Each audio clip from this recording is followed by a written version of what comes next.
जय हिंद दोस्तों। BPSC mineral development officer का जो पेपर हुआ 9/8/2025 को, उस पेपर का हम लोग एनालिसिस करने वाले हैं। क्यों एनालिसिस करने वाले हैं? क्योंकि आगामी जो 71वें बीपीएससी का जो एग्जाम भी होने वाला है सितंबर में, बीपीएससी एएसओ का एग्जाम है। ठीक है, बिहार एसएससी बीएसओ का एग्जाम है, CGL 4 का वैकेंसी आई हुई है, 10+2 का एग्जाम है, यानी बिहार के किसी भी एग्जाम के लिए इंपॉर्टेंट हो जाता है। और बीपीएससी का पैटर्न कैसा रहा उससे पता चलेगा कि जो आने वाली जो एग्जाम है उसमें कैसे प्रश्न पूछे जा सकते हैं। तो बीपीएससी मिनरल डेवलपमेंट ऑफिसर में जो प्रश्नों की जो संख्या आप देखेंगे, किससे कितने प्रश्न पूछे गए हैं, रीजनिंग के कितने प्रश्न थे, लेकिन उससे इंपॉर्टेंट है कि जीके और जीएस के प्रश्न कैसे थे, करेंट अफेयर के प्रश्न कैसे रहे, ये बहुत इंपॉर्टेंट है। जैसे हमने इससे पहले मोटर व्हीकल इंस्पेक्टर का भी हमने देखा जो बीपीएससी ने एग्जाम कराया था, फिर उससे पहले हमने बीपीएससी डीएसओ का जो पेपर हुआ था उसको भी हमने देखा, और बिहार एसएससी के द्वारा भी जैसे एग्जाम हुआ है फील्ड असिस्टेंट से लेकर सबका, उसका भी हम लोग पेपर एनालिसिस देखेंगे। इससे पैटर्न पता चलता है कि बिहार में जो है कैसा पैटर्न है एग्जाम में पूछे जाने की, जिससे जो आने वाली एग्जाम है, जैसे बिहार दरोगा की वैकेंसी आएगी तो उसका भी एग्जाम होगा, जो भी एग्जाम होगा उसमें हेल्प हम लोगों का रहने वाला है। तो चलिए देखते हैं BPSC mineral development officer MDO exam date जो 9/8/2025 को हुआ था। इसमें नंबर ऑफ क्वेश्चन की संख्या जो है 100 ही रहता है, इसलिए हम लोग देखने वाले हैं।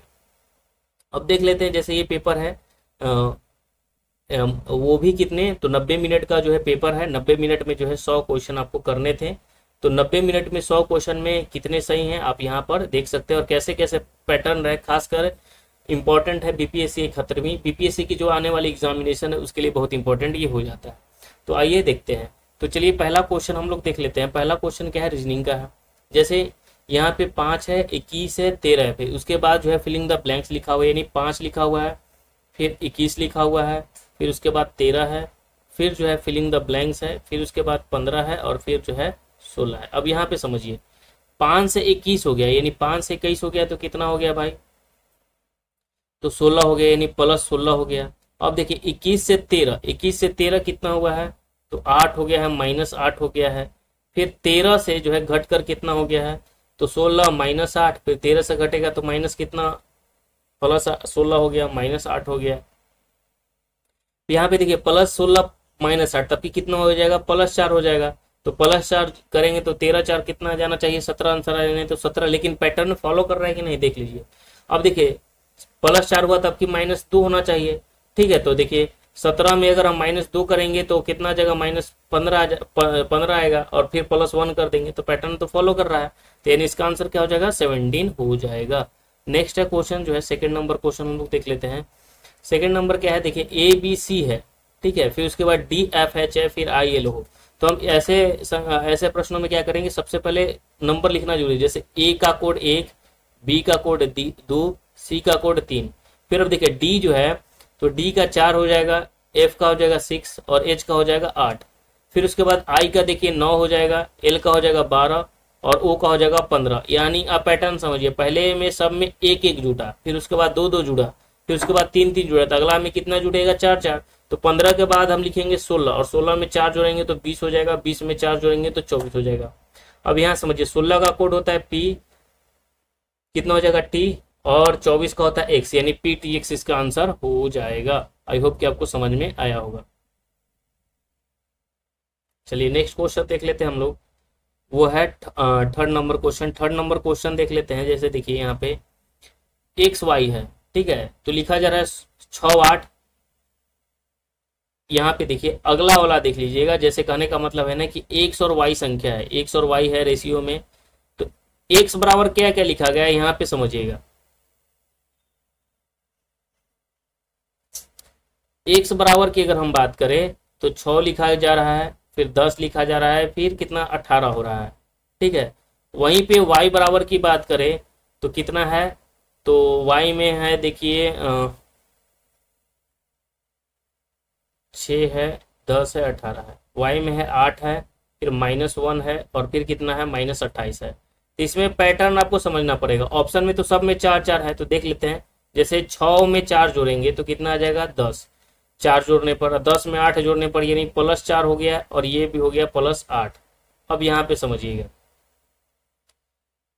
ठीक है, तो X और Y के स्थान पर इससे पहले कितना, तो देखिए 4 का दोगुना है 8, तो 4 कितना का दोगुना है भाई, तो सबसे पहले हम 4 जोड़े हैं ना, तो यानी होना चाहिए इससे पहले कितना होगा, 2 लीटर होगा। 2 में 4 जोड़े तब ना 6 आया, यानी 6 में 4 घटाएंगे तो 6 में 4 घटाएंगे तो 2 आना चाहिए, यानी कितना मतलब 4 हुआ। तो कहने का मतलब 4 का आधा हम करेंगे तो 2 घटाएंगे, मतलब 8 का आधा तो 4 का आधा 2, तो 6 में 2 घटाएंगे तो कितना आ जाएगा 4। तो शुरू में तो सब में 4 4 है, आप देख सकते हैं शुरू में जो है जितने में है सभी में क्या क्या है 4 4 है। तो हमें तो पहला चल गया पता कि पहला जो है 4 है। अब सेकेंड नंबर देख लेते हैं। अब यहाँ पे देखिए 8 से 21 हो गया, 8 से -1 हो गया, ठीक है। तो 8 से -1 होने में हम क्या कर सकते हैं कि -1 में से आप 3 का स्क्वायर कीजिए, ठीक है। तो 3 का स्क्वायर कितना होता है 9, 9 में से 1 जाएगा तो कितना हो जाएगा 8 हो जा रहा है। फिर उसी प्रकार -28 के लिए जो है आप देख सकते हैं कितना किया गया है, तो -28 है तो -1 में आप जो है 3 का जो है क्यू कीजिए, सॉरी देखिए 8 है तो 8 में से जो है 3 का स्क्वायर घटाइए तो कितना आ जा रहा है -1 आ जा रहा है। उसी प्रकार -1 में जो है आप 3 का क्यू घटाइए तो कितना आ जाएगा, तो 28 आ जाएगा। उसी प्रकार 11 में आप 3 घटाएंगे तो कितना आ जाएगा, तो 8 आएगा। तो यानी 4 और 11 इसका आंसर हो जाएगा, ठीक है। तो ये इसका आंसर हो गया हमारा। नेक्स्ट है क्वेश्चन 14 नंबर क्वेश्चन। 14 नंबर देख लीजिए। 14 नंबर क्वेश्चन में क्या है, पैटर्न समझना बहुत इंपॉर्टेंट होता है। जैसे 1 है, 1 लिखा गया है, फिर उसके बाद 2 लिखा गया है, फिर उसके बाद 6 है, फिर उसके बाद जो है 15 है, फिर उसके बाद जो है 31 है। अब यहाँ पे समझिएगा, फिर उसके बाद और संख्या है, जैसे संख्या तो लंबा है। अब देखिए 31 है, फिर उसके बाद जो है 56 है, फिर उसके बाद जो है 91 है। अब यहाँ पे देखिए 1 से 2 यानी +1 हो गया, फिर 2 से 4 यानी +4 हो गया, ठीक है। 6 से 15 यानी कितना हो जाएगा आप 9 6 15 +9 हो गया। फिर 31 देख लीजिए, 15 से 31 होने में कितना समय लग रहा है, गलत संख्या इसमें बताना है। तो देखिए ये 1 का स्क्वायर, ये 2 का स्क्वायर, ये 3 का स्क्वायर, अगला में देखिए 4 का स्क्वायर यानी +16 जोड़ा गया है, ठीक है। तो अगला में कितना हो जाएगा 5 का स्क्वायर, यानी 5 का स्क्वायर कितना होगा 25, 25 में जोड़ेंगे तो ये 56 आ जा रहा है। फिर 56 में 6 का स्क्वायर, 6 का स्क्वायर जोड़ेंगे तो कितना आना चाहिए 92 ना, तो लेकिन 91 लिखा हुआ है, तो यहाँ हमारा गलती क्या है 91 की है, ठीक है। तो ये भी पैटर्न हम लोगों का समझ में आ गया। नेक्स्ट है क्वेश्चन हमारा 4 नंबर क्वेश्चन देख लेते हैं। सॉरी 4 ना 5 नंबर क्वेश्चन।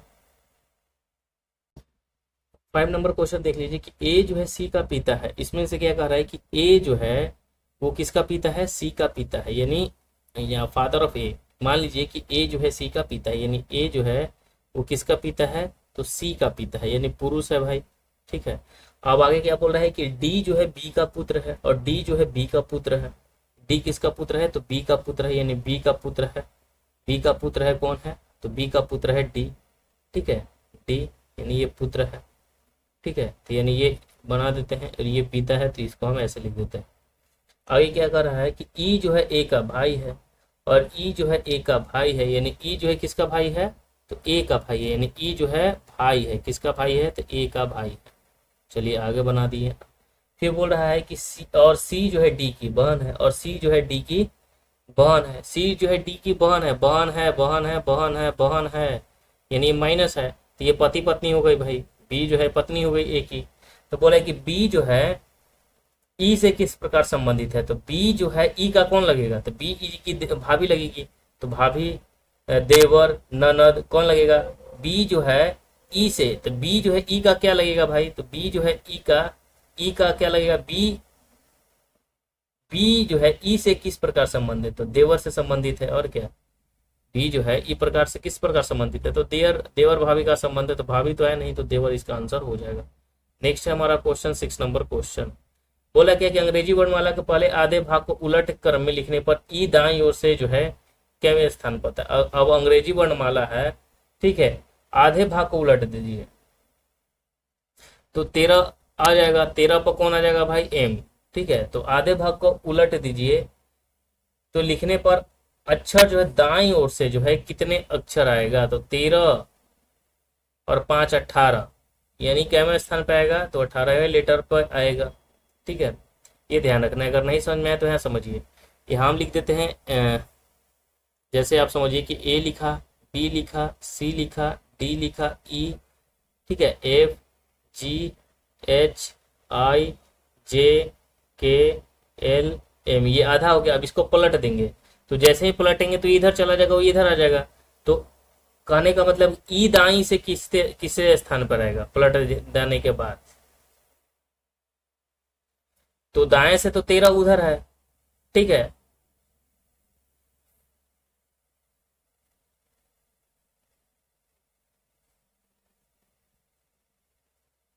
अंग्रेजी वर्णाला के पहले आधे भाग को उलटे क्रम में लिखने पर ई जो है दाईं ओर से केवें स्थान पे आएगा? तो 13,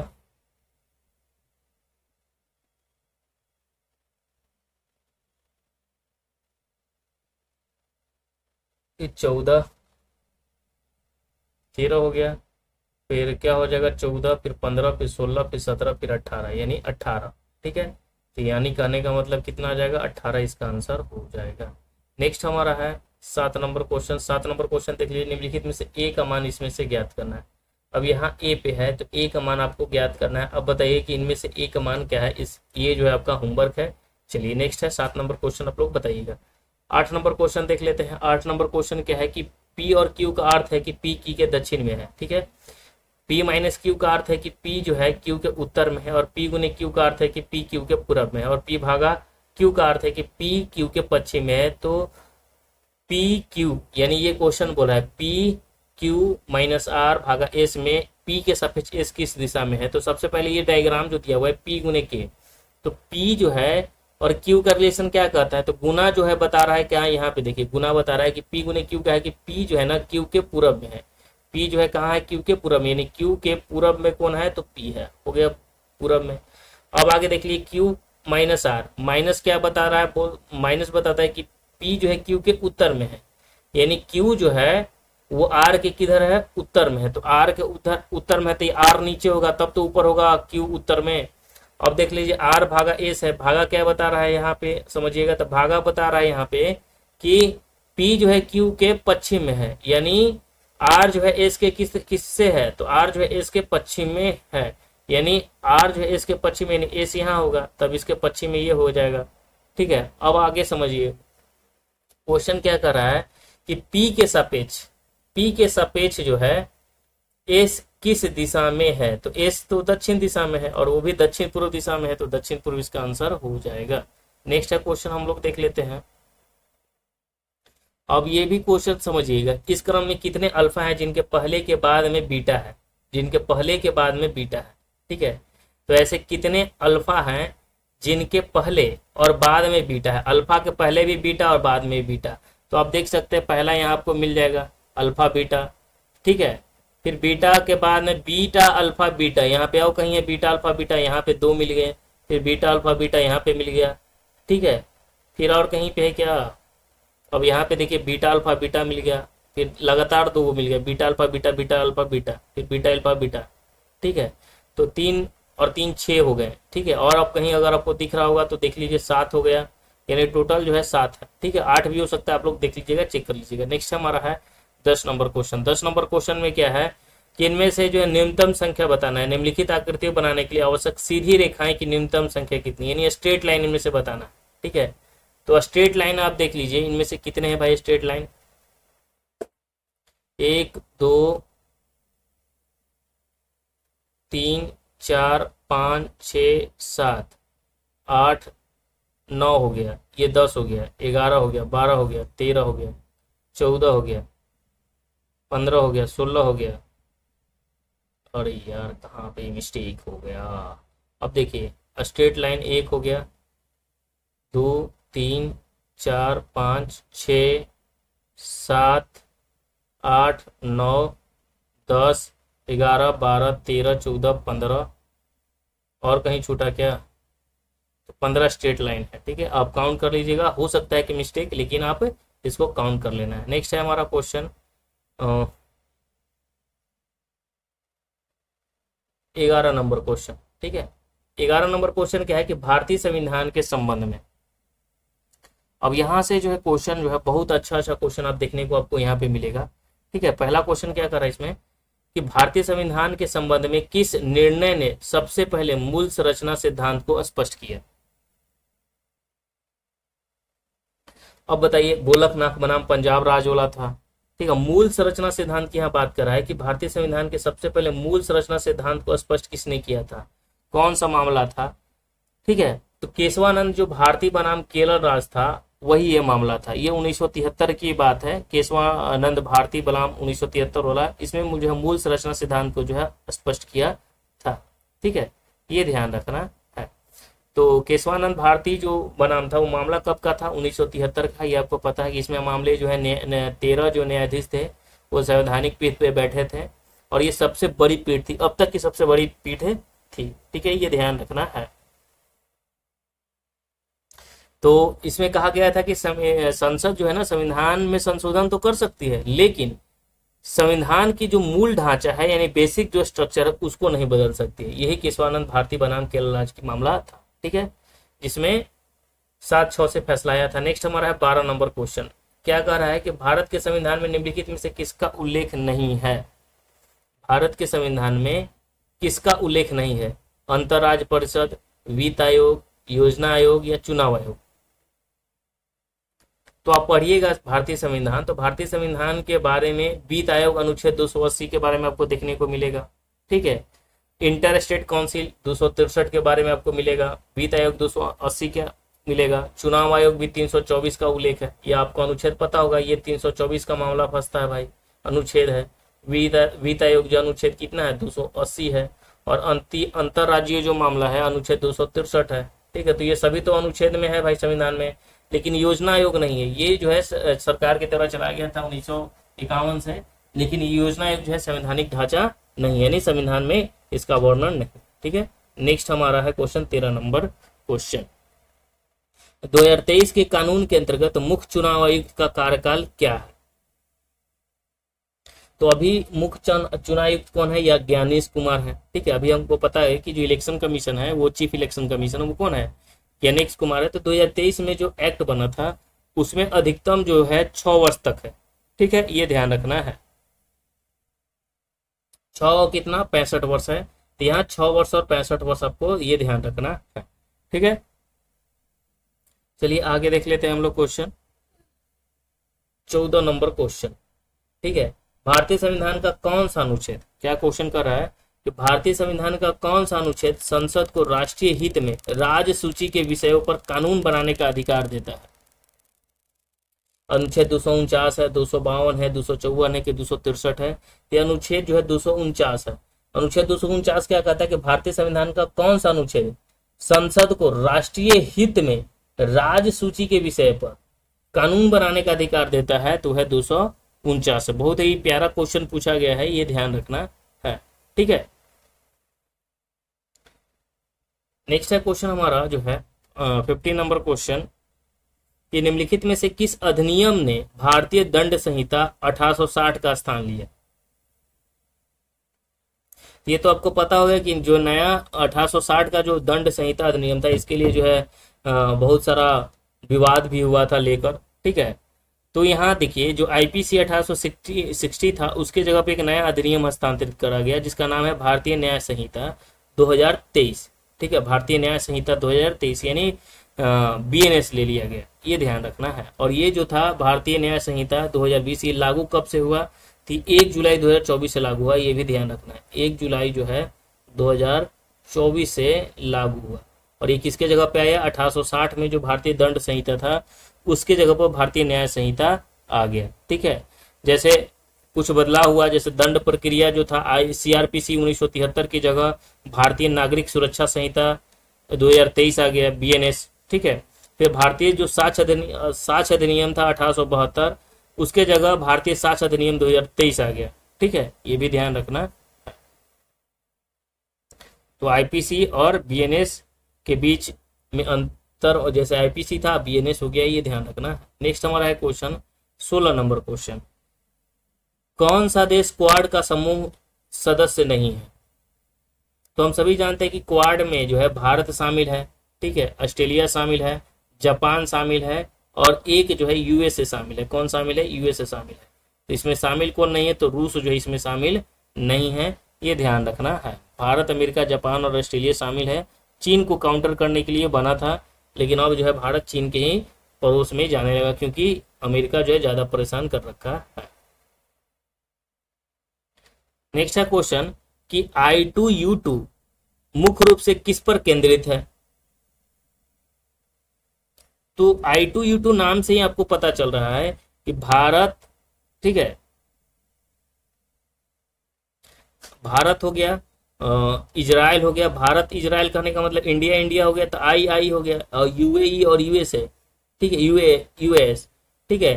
तो ये ध्यान रखना है, ये यू आ गया तो I2 और U2, यानी I2U2 में दो, एक भारत है, एक इजराइल है, और एक यूएयू है, और यू एक क्या है? यूएयू है और यूएसए है, ठीक है, ये ध्यान रखना। यानी इंडिया, इजराइल और यूएई और यूएसए, ठीक है, इसे कहा जाता है। तो ये जो है किससे संबंधित है? तो ये आर्थिक सहयोग से संबंधित है, आर्थिक सहयोग और विकास केंद्रित समूह है, ठीक है, ये ध्यान रखना, जिसमें खाद्य सुरक्षा, ऊर्जा सहयोग, इंफ्रास्ट्रक्चर विकास, ये सभी इसमें आता है, ये ध्यान रखना है। यानी आर्थिक विकास ये सब आता है, तो इसके लिए आपको ध्यान रखना है। I2U2 में आर्थिक विकास से संबंधित है। नेक्स्ट है क्वेश्चन 18 नंबर कि G20 शिखर सम्मेलन 2023 के आयोजन में भारत की प्रमुख उपलब्धि थी।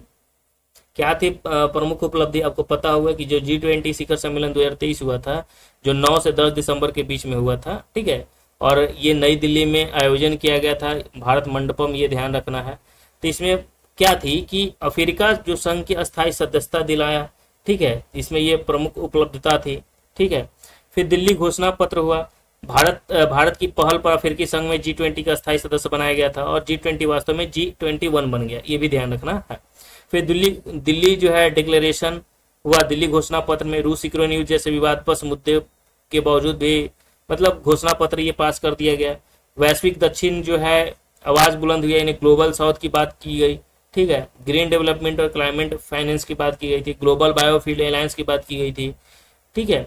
और भारत मध्य पूर्व यूरोप जो आर्थिक गलियारा है IMEC, उसकी भी बात की गई थी, ठीक है। तो मुख्य रूप से अगर हम बात करें तो अफ्रीकी संघ की स्थायी सदस्यता जो है G20 शिखर सम्मेलन जो नई दिल्ली था उसे में हुआ था। आगे क्वेश्चन हमारा है 19 नंबर क्वेश्चन कि ब्रिक्स राष्ट्रों के बीच डी-डॉलरीकरण का अर्थ क्या है?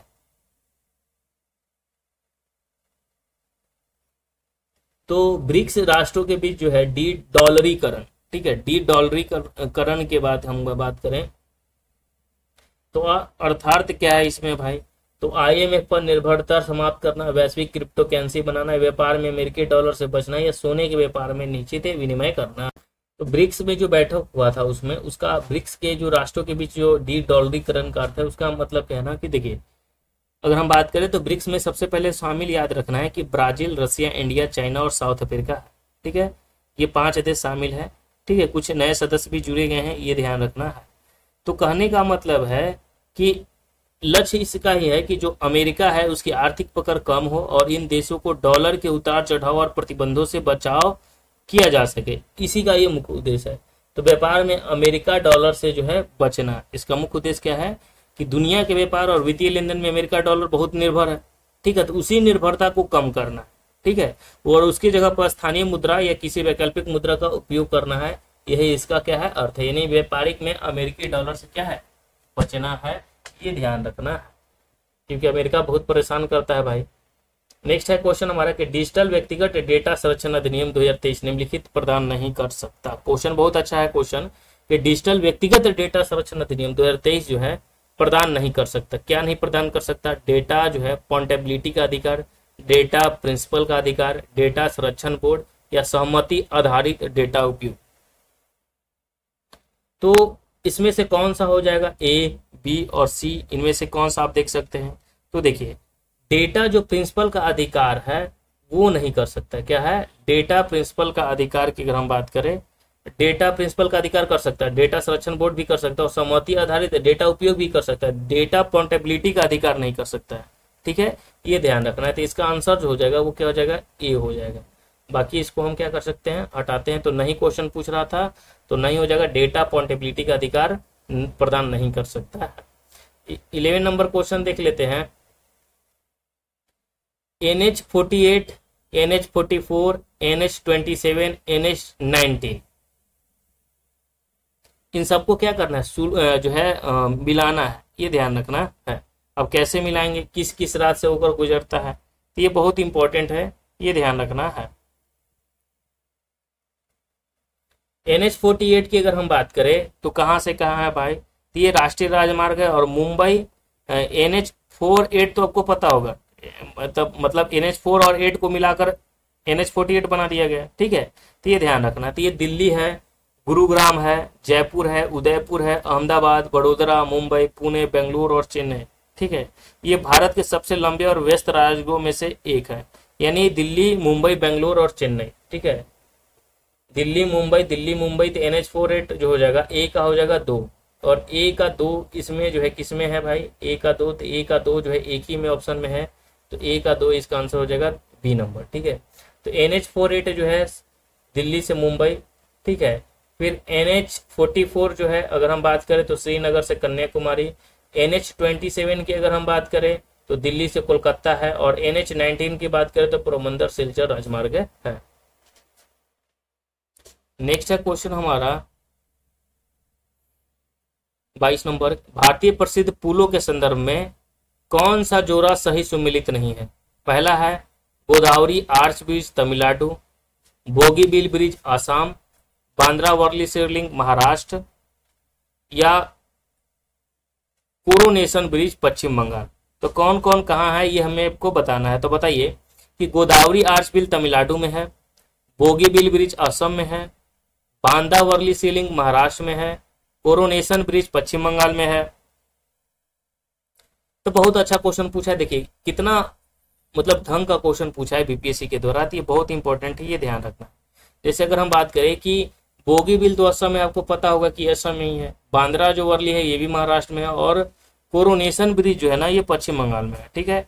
लेकिन गोदावरी जो आर्च ब्रिज है वो तमिलनाडु में ना होकर ये कहाँ पे है, तो ये ध्यान रखना है, ये आंध्र प्रदेश में है। कहाँ पे है, तो आंध्र प्रदेश में है, यानी एपी में है, ठीक है।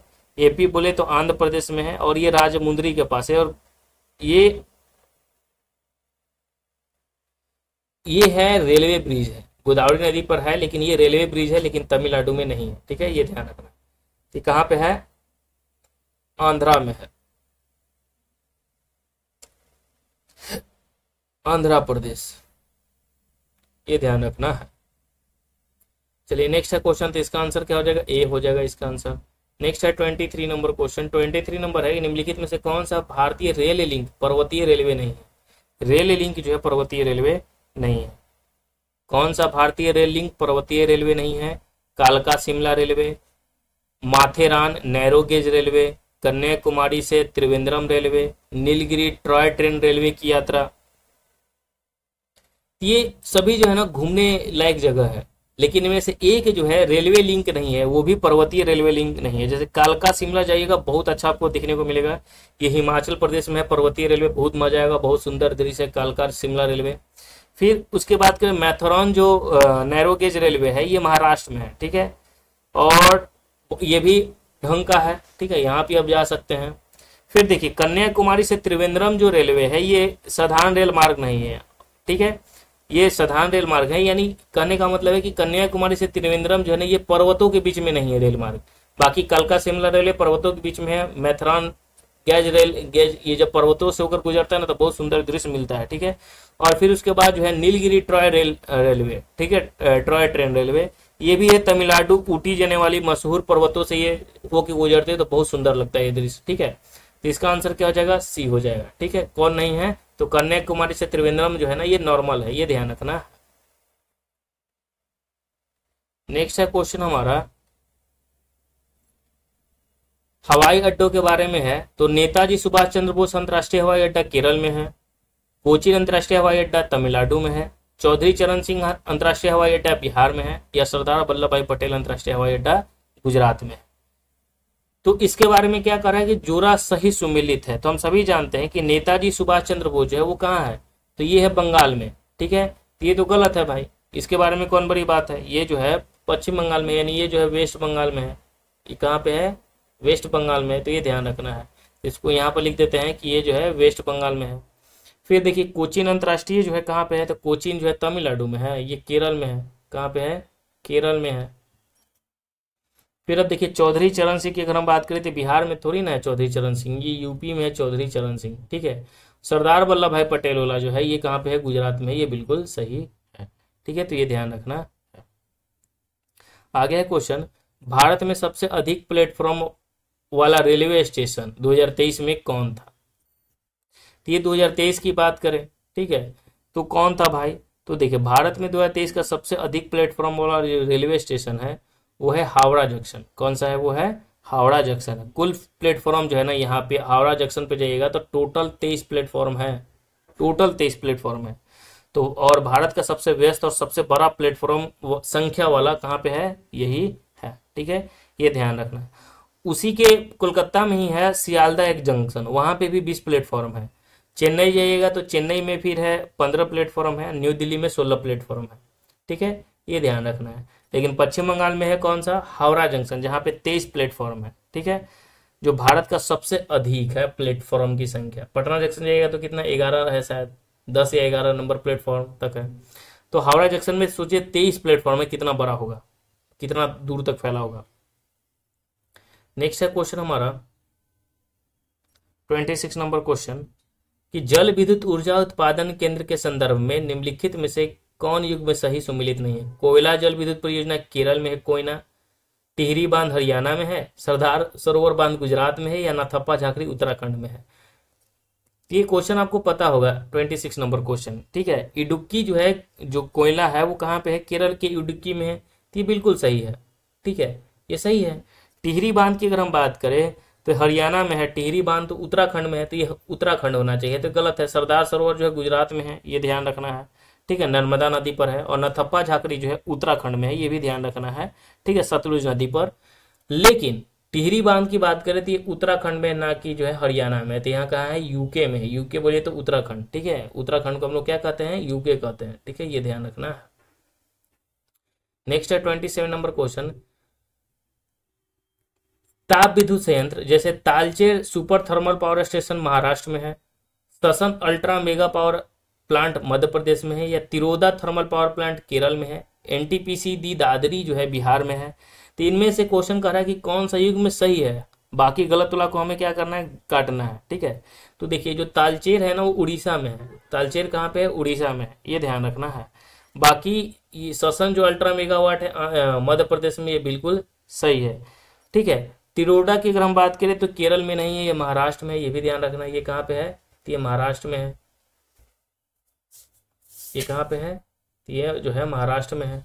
और तालचेर अगर हम बात करें तो तालचेर हमने बताया कि उड़ीसा में है, उड़ीसा में है, तालचेर कहाँ पे है, उड़ीसा में है। फिर तिरोदा तो हमने देख लिया। एनटीपीसी की अगर हम बात करें जो दादरी है वो कहाँ पे है, तो ये बिहार में है, ये यूपी में है, ये कहाँ पे है, यूपी में। तो ये आपको मालूम होना चाहिए। नेक्स्ट क्वेश्चन देख लेते हैं, Rewa ultra mega solar plant एक विशाल सौर ऊर्जा परियोजना जो मध्य प्रदेश के रीवा जिले में स्थित है। सेकंड है, यह संयंत्र दिल्ली मेट्रो को अपनी लगभग 1/4 बिजली की आपूर्ति करता है। इनमें से कौन सा कथन सही, हमसे क्वेश्चन पूछा है। तो देखिए रीवा अल्ट्रा मेगा की अगर हम बात करें इसमें से, तो ये जो है Rewa ultra mega solar plant एक विशाल और ऊर्जा परियोजना है जो मध्य प्रदेश के रीवा जिला में है। ये तो रीवा आपको जगह पता ही होगा कि मध्य प्रदेश में है, तो ये बिल्कुल सही है। और यह जो संयंत्र है दिल्ली मेट्रो की अपनी लगभग 1/4 बिजली की आपूर्ति करता है, ये भी सही है। दिल्ली मेट्रो में जो 1/4 बिजली की आपूर्ति प्रदान करता है, ये रीवा जो प्लांट है 24% चौथाई जो है बिजली इसी से प्रदान करता है, तो दोनों सही है कथन, ठीक है। तो इसका आंसर क्या हो जाएगा, दोनों सही है। आगे देख लेते हैं क्वेश्चन हमारा, तमिलनाडु में पवन ऊर्जा संयंत्र जो है कौन है, मुंडपम पवन ऊर्जा, ब्राह्मणवेल पवन फार्म, भुज विंड फार्म, या कच्छ पवन फार्म। तो देखिए इनमें से आपको एक कच्छ वाला पता चल गया होगा कि कच्छ जो है वो कहाँ पे है, तो कच्छ जो पवन फार्म है ये ध्यान रखना है।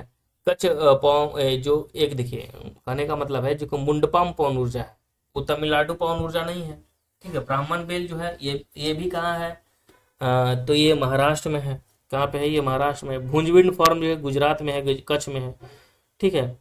और कच्छ वाला है तो गुजरात में है ये, तो भुज और कच्छ दोनों कहाँ पे? गुजरात में, ठीक है, ये ध्यान रखना है।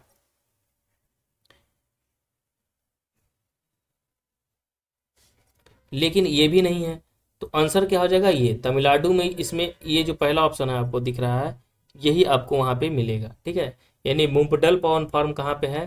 तो मुंपडल नाम से ही पता चल रहा है तमिलनाडु में। बाकी ब्राह्मण वेल, भूंज विंड, ये कच्छ, ये कहाँ पे है? तो ये नहीं है तमिलनाडु में। ये कहाँ पे है? तो ये महाराष्ट्र में है, ये ध्यान रखना है। हम आपको लिख देते हैं कि ये महाराष्ट्र में है। और ये दोनों जो है वो कहाँ पे है? तो ये गुजरात में है, भुज। और ये भुज फिल्म भी आपने देखा होगा, तो कहाँ पे है? गुजरात में है। नेक्स्ट है 30 नंबर क्वेश्चन। कल्पकम परमाणु ऊर्जा संयंत्र फास्ट ब्रीड टेस्ट रिएक्टर वाला है। सेकंड क्या है कि FBT आर थोरियम इंजन चक्र का उपयोग करने के लिए डिजाइन किया गया है। तो इनमें से कौन सा कथन जो है सही है, हमसे पूछा है। तो देखिए, कल्पकम परमाणु ऊर्जा संयंत्र जो है वो क्या है, इसकी अगर हम बात करें तो ये फास्ट टेस्ट जो रिएक्टर है, यानी FBTR वाला है। तो ये बिल्कुल सही है, ठीक है, ये ध्यान रखना है। सेकंड क्या हमारा कह रहा था कि FBTR, ठीक है, FBTR की अगर हम बात करें तो ईंधन चक्र का उपयोग करके ये डिजाइन किया गया है। तो ये भी कथन क्या हमारा है? सही ही है, यानी दोनों कथन हमारा क्या है? सही है। 31 नंबर क्वेश्चन है, बहुत ही मतलब सोचिए कितना अच्छा अच्छा क्वेश्चन जो है पूछा है। क्रिप्स मिशन के बारे में बताना है, कौन सा कथन सही है। पहला कथन है कि भारत का संविधान भारतीय लोगों के निर्वाचित संविधान सभा द्वारा तैयार किया जाना चाहिए। सेकंड कह रहा है संविधान में भारत को डोमिनियन स्टेट्स ब्रिटिश राष्ट्रमंडल देश की समान भागीदारी दी जानी चाहिए। तो इन दोनों कथनों पर अगर हम विचार करें कि इनमें से कौन सा कथन जो है सही है, तो देखिए भारत का संविधान जो था, जो क्रिप्स मिशन की बात करें तो भारत का जो संविधान था वो भारतीय लोगों के निर्वाचित संविधान सभा द्वारा तैयार किया जाना चाहिए। ये तो बिल्कुल सही, क्योंकि जो लोग यहाँ डिमांड कर रहे थे कि भारत का जो संविधान होगा वो भारतीय लोगों के निर्वाचित संविधान सभा के द्वारा तैयार होना चाहिए, ठीक है। फिर सेकंड क्या है हमारा कि संविधान सभा में जो है, संविधान में भारत को जो है डोमिनियन स्टेट्स और ब्रिटिश राष्ट्रमंडल देशों की समान भागीदारी दी जानी चाहिए। क्या ये भी बात की गई थी? ये भी बात की गई थी, यानी पहला और सेकंड जो है, सेकंड नंबर दोनों सही है, यानी ए और बी दोनों इसका आंसर हो जाएगा। यानी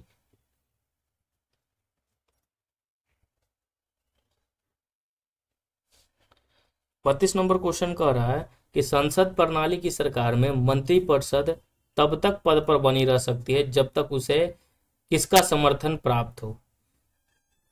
तो देखिए, जब मान लीजिए कि संसद प्रणाली की सरकार होता है तो मंत्रिपरिषद जो होता है ना तब तक बना रह सकता है जब तक उसका समर्थन हो, किसका?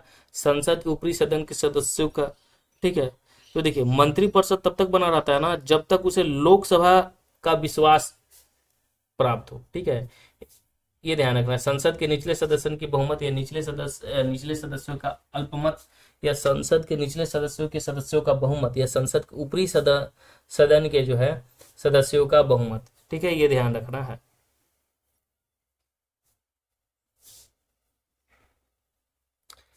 तो संसदीय प्रणाली की सरकार में मंत्रिपरिषद तब तक पद पर बनी रह सकती है जब उसका समर्थन प्राप्त होता है, जब तक जो है हाउस ऑफ द पीपुल, यानी जब तक उसे लोकसभा का विश्वास समर्थन, यानी लोकसभा में कौन होता है? संसद होता है। तो संसद की ऊपरी सदन क्या होता है? एक होता है निम्न सदन, एक होता है उच्च सदन। उच्च सदन किसे कहा जाता है? तो उच्च सदन कहा जाता है राज्यसभा को। राज्यसभा से मतलब नहीं है, लोकसभा से मतलब, ठीक है। तो निचले सदस्यों का जो है, संसद के निचले सदस्यों का जो है संसद सदस्यों का बहुमत रहेगा। तो अल्पमत नहीं, बहुमत रहना चाहिए, तभी जाकर जो है मंत्रिपरिषद बना रहता है, ठीक है, नहीं तो भंग हो जाता है, ये ध्यान रखना। नेक्स्ट हमारा है 33 नंबर क्वेश्चन कि कोई व्यक्ति पंचायत का सदस्य चुने जाने और होने के लिए अयोग्य होगा। तो कोई व्यक्ति पंचायत का सदस्य चुने जाने के लिए जो है क्या योग्यता होना चाहिए? और पंचायत का संविधान अनुच्छेद पता है 73वां संविधान संशोधन अनुच्छेद 243, ठीक है, यानी लोकसभा या विधानसभा चुनाव सबसे पहले ये तो पता होना चाहिए कि भारत का नागरिक तो बहुत इंपॉर्टेंट है। इसमें से क्वेश्चन क्या कर रहा है कि कोई व्यक्ति जो है पंचायत का सदस्य चुने जाने और होने के लिए अयोग्य होगा। यदि वह संबंधित राज्य के विधानमंडल के चुनावों के प्रयोजनों के लिए वर्तमान में लागू किसी कानून के द्वारा उसके अधीन आयोग हुआ, वह यदि वह राज्य के विधानमंडल द्वारा बनाए गए किसी कानून द्वारा उसके अधीन अयोग्य है। यदि कोई व्यक्ति, क्वेश्चन क्या है, बहुत अच्छा क्वेश्चन है, यहाँ पे कंफ्यूजन हो रहा है समझने में। देखिए कोई व्यक्ति, ठीक है, क्वेश्चन क्या कर रहा है कि कोई व्यक्ति पंचायत का सदस्य चुने जाने और होने के लिए अयोग्य होगा। ये ऑप्शन क्या कर रहा है कि यदि वह संबंधित राज्य के विधानमंडल के चुनावों के प्रयोजनों के लिए वर्तमान में लागू किसी कानून द्वारा या उसके अधीन अयोग्य है, या सेकंड, यदि वह राज्य के विधानमंडल द्वारा बनाए गए किसी कानून द्वारा उसके अधीन अयोग्य है। तो क्या केवल एक होगा या एक और दो दोनों होगा? तो देखिए इसमें अगर हम बात करें, कोई व्यक्ति राज्य के विधानसभा चुनाव लड़ने के लिए अयोग्य है यदि वह व्यक्ति पंचायत चुनाव में भी अयोग्य होगा तो, ठीक है, तो ये हमारा क्या हो जाएगा, इसका आंसर हो जाएगा। यदि वह राज्य के विधानमंडल द्वारा बनाए गए किसी कानून द्वारा उसके अधीन अयोग्य है तो भी हो सकता है, लेकिन पंचायत चुनाव से संबंधित है तो विधानमंडल, ठीक है, तो ये दोनों इसका आंसर हो जाएगा। नेक्स्ट हमारा है 34 नंबर क्वेश्चन, सरकारिया समिति के बारे में बताना है भाई। सरकारिया समिति के बारे में कौन सा कथन सही है? पहला कथन है इसकी स्थापना मार्च 1983 में हुई थी और इसने 1988 में रिपोर्ट प्रस्तुत किया। यह एक सदस्यीय आयोग था। तो जो बहुत इंपॉर्टेंट है, सरकारिया आयोग के बारे में आपको पता होगा कि ये 1983 में ही जो है आया था, ठीक है, तो ये बिल्कुल सही है पहला हमारा ऑप्शन, ठीक है, ये जो है 1983 में ही, और इसने 1988 में क्या किया था, रिपोर्ट पेश किया था, ठीक है, ये ध्यान रखना। और यह एक सदस्यीय नहीं होता है, ये 3 सदस्यीय होते हैं, इसका आंसर क्या हो जाएगा, केवल सी हो जाएगा, ठीक है, ये हमारा जो हो जाएगा गलत हो जाएगा, ये एक सदस्यीय नहीं था, ये 3 सदस्यीय था, ठीक है, ये ध्यान रखना। नेक्स्ट क्वेश्चन हमारा 35 नंबर क्वेश्चन, कि सभी राज्यों के मुख्यमंत्री किसके पदन सदस्य होते हैं? योजना आयोग के, राष्ट्रीय विकास परिषद के, अंतर्राष्ट्रीय परिषद के, या वित्त आयोग के? ये भी बहुत अच्छा क्वेश्चन है। सभी, जो किसी भी राज्य के मुख्यमंत्री ले लें, बिहार, यूपी, कोई भी राज्य, ठीक है, तो कहने का मतलब है कि क्या ये योजना आयोग के सदस्य होता है? बिल्कुल नहीं। योजना आयोग पता है ना, 1950 से 2015 तक, ठीक है, और इसमें सीएम पदेश नहीं होता है, पदेन सदस्य सीएम से कोई मतलब ही नहीं है, ठीक है, ये ध्यान रखना है। तो ये ध्यान रखना है, इसका जो आंसर हो जाएगा राष्ट्रीय विकास परिषद, जिसे एनडीसी हम कहते हैं, ठीक है, ये ध्यान रखना है, क्या हो जाएगा, एनडीसी। और बाकी योजना आयोग तो प्लानिंग कमीशन आपको पता ही होगा, उसके द्वारा ही एनडीसी बनाया गया था, नेशनल डेवलपमेंट काउंसिल, तो एनडीसी इसका आंसर हो जाएगा। नेक्स्ट क्वेश्चन हमारा 36 नंबर क्वेश्चन, संविधान की 10वीं अनुसूची में क्या है? तो दल बदल है भाई। 10वीं अनुसूची में क्या है, इसके बारे में भी क्वेश्चन कितनी बार पूछ चुका है, तो दल बदल से संबंधित है। 37 नंबर क्वेश्चन क्या है कि एकमात्र उदाहरण जब भारत के राष्ट्रपति ने अपने वीटो शक्ति प्रयोग किया था तो वह क्या था? दहेज निषेध विधेयक, हिंदू कोड जो है, बहुत अच्छा प्रश्न पूछा है। भारत के राष्ट्रपति ने अपनी वीटो शक्ति प्रयोग किया, वह थे भारतीय डाकघर, दहेज निषेध विधेयक, हिंदू कोड विधेयक, या पेप्सू विनियोग विधेयक। तो इसके बारे में पता है कि जो भारतीय डाक वाला था, ठीक है, 1986 का बिल जो था, उसी में पहली बार वीटो का प्रयोग किया गया था, ये ध्यान रखना है। उस समय जो राष्ट्रपति थे ज्ञानी जैल सिंह थे। कौन थे? ज्ञानी जैल सिंह थे, उन्होंने ही सबसे पहले वीटो का प्रयोग किया था, ये ध्यान रखना है। ज्ञानी जैल सिंह के द्वारा जो है वीटो का प्रयोग किया गया था, और पॉकेट वीटो का प्रयोग किया था, इन्हीं शक्ति को अपने रोक रखा था वीटो का। और वे चाहते थे ना कि सरकार जो है इस पे फिर से विचार करे और बिल दोबारा जो है पेश भी नहीं हो, ठीक है, तो ये बिल कभी कानून बन ही नहीं सका, तो ये ध्यान रखना। 38 नंबर क्वेश्चन क्या है हमारा कि भारतीय संविधान की कौन सी अनुसूची, ठीक है, भारतीय संविधान की कौन सी अनुसूची असम, मेघालय, त्रिपुरा, मिजोरम के अलावा अन्य राज्यों में अनुसूचित क्षेत्रों और अनुसूचित जनजाति के प्रशासन और नियंत्रण से संबंधित है? तो 5वीं है, 10वीं है, तीसरी है, या 9वीं है? तो ये आपको पता होगा कि ये 5वीं अनुसूची है। कौन सी है? 5th शेड्यूल जो है इससे संबंधित है। नेक्स्ट क्वेश्चन हमारा जो है 39 नंबर क्वेश्चन,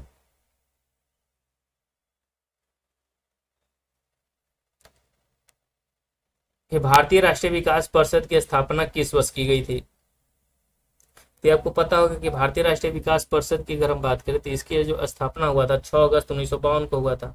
6 अगस्त 1952 को। ये भी नहीं पता हो तो ये लिख देना है 6 अगस्त 1952 को जो है भारतीय विकास परिषद की स्थापना हुआ था। नेक्स्ट है क्वेश्चन, भारत के राष्ट्रपति के बारे में कौन सा कथन सत्य नहीं? पहला क्या है, कह रहा है ए कि राष्ट्रपति के वेतन और भत्ते उनके कार्यकाल के दौरान कम नहीं किए जाएंगे।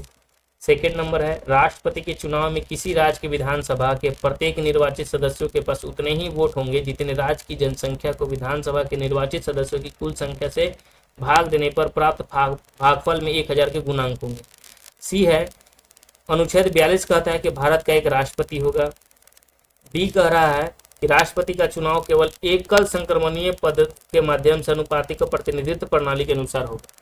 तो आप सबको पता है कि राष्ट्रपति होगा, अनुच्छेद कितना से संबंधित है, ठीक है। अनुच्छेद क्या है, 52 है कि 42 है? तो आपको पता होगा कि अनुच्छेद 42 नहीं है, अनुच्छेद क्या है, 52 है। तो इजिली जो है पकड़ा गया। यहाँ पे क्या होना चाहिए, अनुच्छेद 52 होना चाहिए था, ठीक है। अनुच्छेद कितना होना चाहिए था, 52 होना चाहिए था, यहाँ 42 लिखा हुआ है। बाकी सबके बारे में सही है। राष्ट्रपति के वेतन और भत्ते उनके कार्यकाल के दौरान कम नहीं किए जाते, भी सही है। राष्ट्रपति के चुनाव में किसी राज्य की विधानसभा के प्रत्येक निर्वाचित सदस्य भी भाग लेते हैं। जितने राज्य की जनसंख्या होते हैं उसके विधानसभा के निर्वाचित सदस्यों की कुल संख्या से भाग देने पर जो प्राप्त भागफल होता है उसमें 1000 से गुना किया जाता है। नेक्स्ट हमारा है कि राष्ट्रपति का चुनाव एकल संक्रमणीय मत के माध्यम से ही होता है, ये भी सही है, ठीक है। 41 नंबर क्वेश्चन हमारा है कि महात्मा गांधी ने असहयोग आंदोलन के दौरान विरोध स्वरूप एक पुरस्कार लौटाया था, वह पुरस्कार कौन था? हिंद केसरी, नाइटहुड, राय बहादुर या केसरे हिंद? तो ये आपको पता होगा कि महात्मा गांधी ने जो है असहयोग आंदोलन जो हुआ था 1920 को, कब हुआ था, 1920 को। तो केसरे हिंद, कौन सा उपाधि, केसरे हिंद, जैसे जो है दक्षिण अफ्रीका में सेवाएं के लिए इन्हें मिला था, 1915 में मिला था केसरे हिंद। इसे जो है क्या किया गया था, इन्होंने लौटा दिया था केसरे हिंद की उपाधि गांधी जी, ठीक है, ये ध्यान रखना। 42 नंबर क्वेश्चन क्या कह रहा है हमारा कि बारडोली में नो टैक्स अभियान का नेतृत्व किसने किया था? महात्मा गांधी, जवाहरलाल नेहरू, राजेंद्र प्रसाद की वल्लभ भाई पटेल? तो आपको ध्यान रखना कि जो बारडोली सत्याग्रह हुआ था उसमें ये हुआ था कब था, ये भी ध्यान रखना है। ये 1928 की बात हो रही है, ठीक है। ये कब की हो रही है, 1928 की बात हो रही है, ठीक है। तो इसमें जो है किसने किया था, तो वल्लभ भाई पटेल ने जो है, सरदार वल्लभ भाई पटेल कहाँ है, इधर है, ठीक है। तो वल्लभ भाई पटेल ने जो है नेतृत्व किया था, ठीक है, ये ध्यान रखना है। नेक्स्ट क्वेश्चन हमारा है कि तिलक स्वराज फंड की शुरुआत किस आंदोलन को वित्त पोषित करने के लिए की गई थी? असहयोग आंदोलन को, रॉलेट एक्ट को, सविनय अवज्ञा आंदोलन या बारडोली सत्याग्रह? तो इन सब के बारे में जानते हैं। तो देखिए, तिलक जो स्वराज फंड की अगर हम बात करें शुरुआत की, ये तिलक स्वराज फंड की शुरुआत होती है 1920 में। कब की शुरुआत होती है? ये तिलक स्वराज फंड की जो शुरुआत होती है 1920 में होती है, ये ध्यान रखना, ठीक है। ये कब होती है? तो 1920 में इसकी शुरुआत होती है। और 1920 में जो था वो किसने, तो महात्मा गांधी ने किया था। इसमें क्या था कि जो असहयोग आंदोलन था उसको वित्तीय फंड देना था। असहयोग आंदोलन को क्या करना था, लक्ष्य रखा गया था कि 1 करोड़ रुपया जुटाने का, ठीक है, जो तब बहुत भारी रकम होता था। अब थोड़ा सा आपको लग रहा है ना, पहले 1 करोड़ बहुत रकम होता था, ठीक है। ये ध्यान रखना है।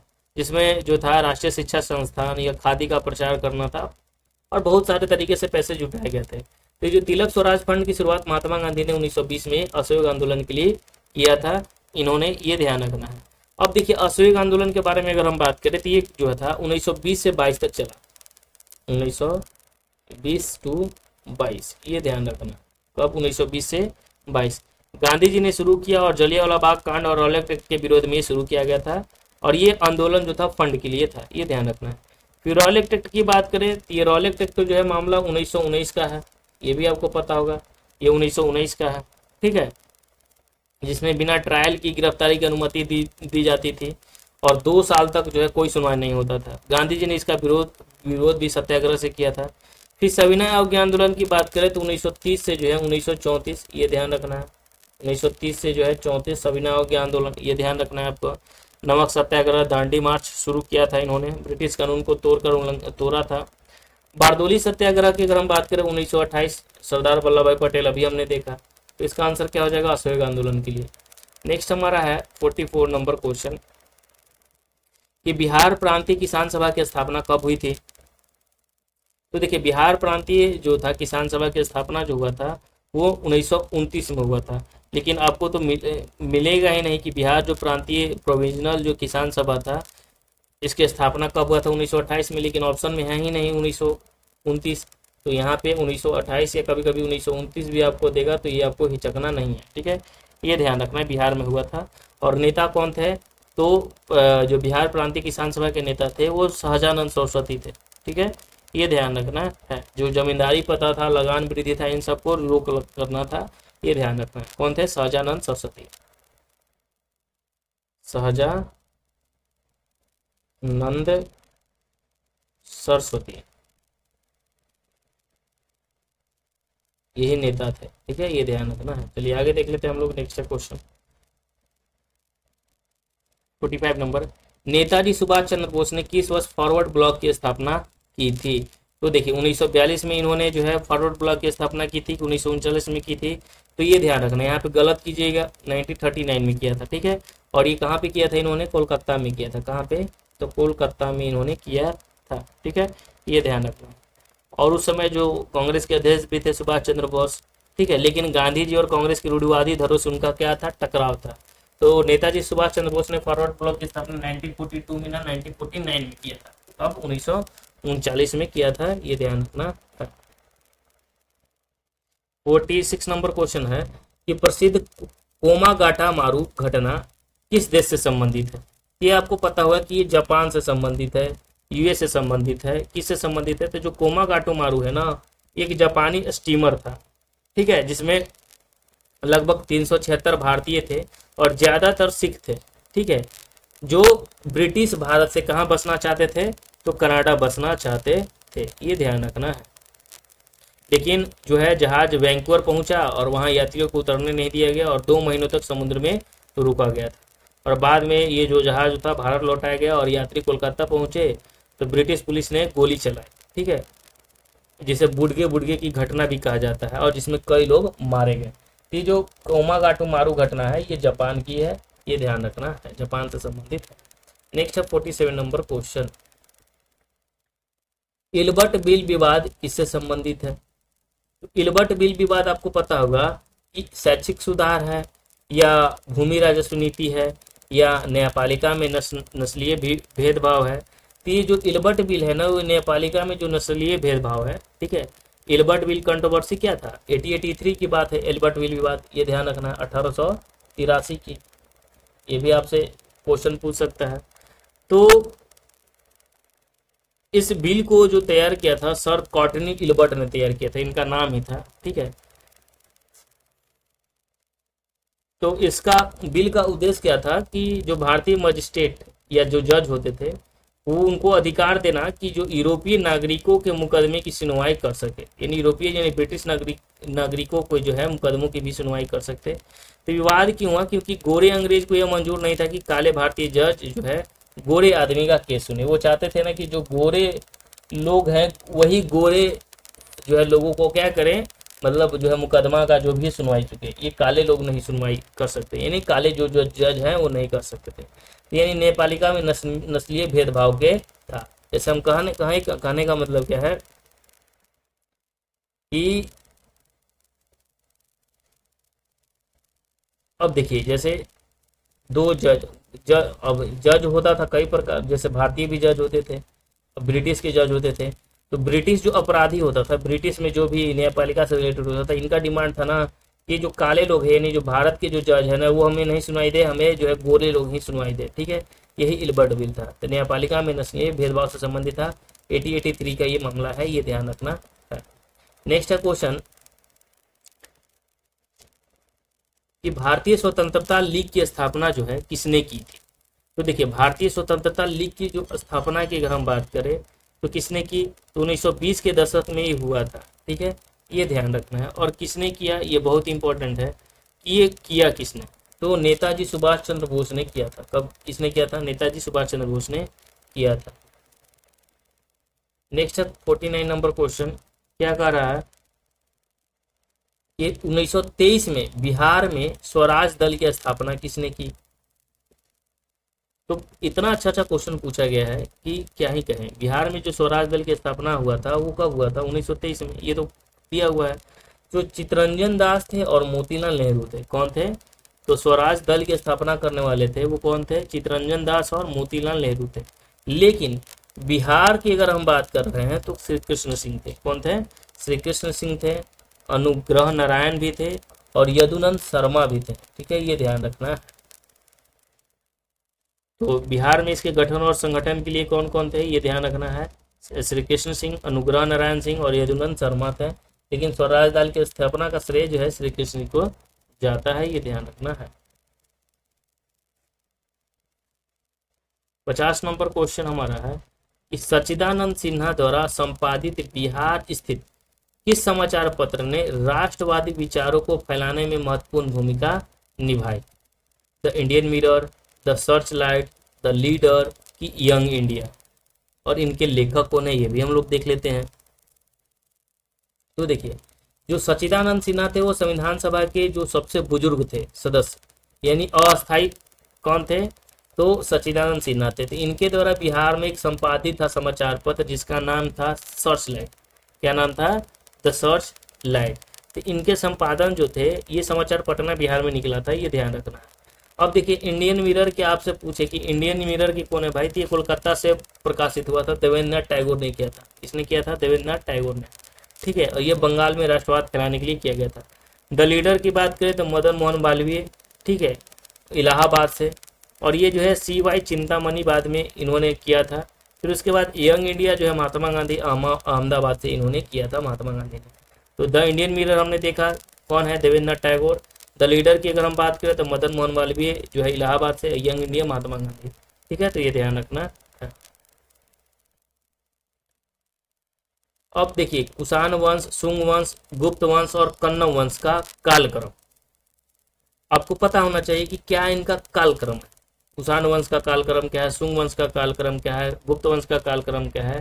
तो देखिए, इसकी अगर हम बात करें तो शुंग वंश जो है 185 ईसा पूर्व लगभग 73 ईसा पूर्व, 185 से लगभग 73 ईसा पूर्व।